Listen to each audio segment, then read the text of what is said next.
Hello guys, দেখো আজকে আমি কি তৈরি করি। প্রথমে কোকা কোলার ভিতর লেবু দিয়ে দিলাম, তারপর এই কোকা কোলাটা আমি একটা পাতিলে ঢেলে নিলাম, তারপর এর ভিতর আমি দিয়ে দিলাম কাঁচা লেবু রস। এই তো দেখো কি থেকে কি তৈরি করি। তারপরে আমি কিছুটা ময়দা দিয়ে দিলাম, কিছুটা সোডা দিয়ে দিলাম, আস্তে আস্তে নেড়ে নেড়ে নেড়ে নেড়ে নুদনুদো করে ফেলে দিলাম। কত সুন্দর বুদবুদ তৈরি হলো। এখন আমি দিয়ে দিলাম ভিনেগার। দেখো তারপর চামিচ দিয়ে কত সুন্দর করে আমি নেড়ে চেড়ে নিচ্ছি।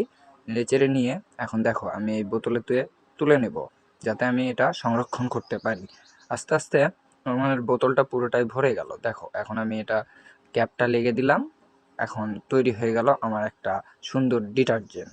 এই দেখো এখন আমি কত সুন্দর করে মাজনিতে নিয়ে এখন প্যানটা পরিষ্কার করতেছি। দেখো কত তেল চর্বি সবকিছু একদম ঝকঝকা হয়ে গেল। তো তোমরাও এভাবে বাড়িতে ট্রাই করে দেখো, অনেক সুন্দর একটা জিনিস। তো বন্ধুরা, ভিডিওটি ভালো লাগলে লাইক কমেন্ট করে দিও আর আমাকে একটু সাবস্ক্রাইব করে দিও, তাহলে আমি মোটিভেশন হয়ে তোমাদের আরো সুন্দর সুন্দর ভিডিও উপহার দেবো।